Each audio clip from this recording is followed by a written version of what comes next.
Every so often you come across someone on television who is so vile and despicable, you don't understand why the owners of that particular station would let them on in the first place. Now, I had the unfortunate experience of watching this guy. His name is Greg Kelly. He's on Newsmax. Now, I actually don't watch Newsmax, but what he said came across one of my social media feeds, and I just thought I would share it with you. Now, he's talking about Ghislaine Maxwell, implying that she is innocent, and I'm actually going to put this up so you can read it verbatim.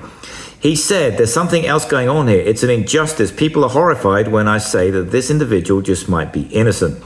But think about it. Who told us about her? The most reviled institutions in America, the media, and the Biden DOJ. Well, of course, let's not forget for 1 second that this gentleman himself, and I use that term loosely, is in the media. But the part that I really don't understand, the part that actually really confuses me, is the owners of Newsmax. I'm sure that they go to church every Sunday. I'm sure that if they have grandchildren or children, that they've hopefully raised them the right way, or at least they believe they have. Yet this guy on television, Kelly, is claiming that the woman who trafficked in underage girls is probably being set up by, you know who?